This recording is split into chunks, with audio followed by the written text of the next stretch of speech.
Hello, I'm Gloria Horsley, and I'm talking today with Robert Zucker. Robert Zucker is a grief counselor and author of The Journey Through Grief and Loss, Helping Yourself and Your Child When Your Grief is Shared. And our topic for this segment is traumatic grief. I think every loss situation, everything we grieve for, has a traumatic component to it. And I think that nobody's grief is, there's a possibility that one could minimize grief if you say there's a certain kind of grief that's specifically traumatic. I think there's something about even deaths that are predictable, even deaths we've had a chance to anticipate, those too can be traumatic.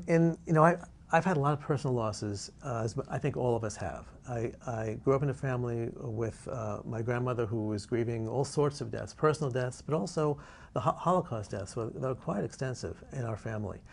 So we at a very young age, I was introduced to horrendous, violent deaths, and only introduced through stories my grandmother would sit down and tell me and my other siblings about all the numbers of people in our family who were murdered. So there was something, I guess, early on that kind of cued me into certain kinds of deaths or have a trauma component perhaps that differentiates them from even the horribleness of all grief that we experience.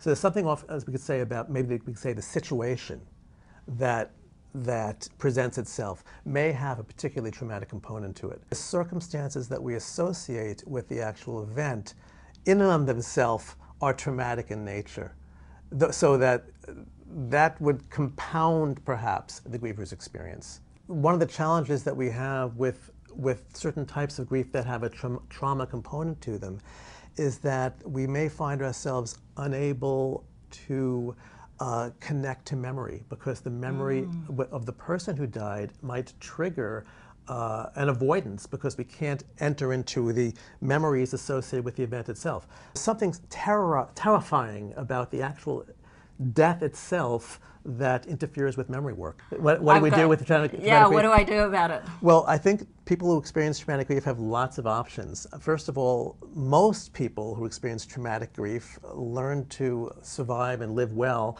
by relying on their support networks, and whether for many people it's religious supports and many people's family supports, and people read books and they join support groups sometimes. So there's all sorts of social networking and supports that happen that are available for most people. That's what works.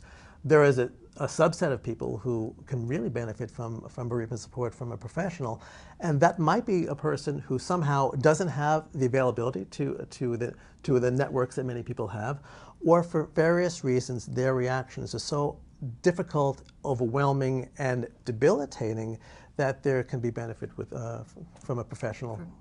I think very often that's how we end up feeling. We feel isolated, we feel different, we can't share our grief with others, we don't know how to, we can't approach the loss. We need others to acknowledge the normalcy of that in the context of a loss. And hope we've helped you do that today. Thank you.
day.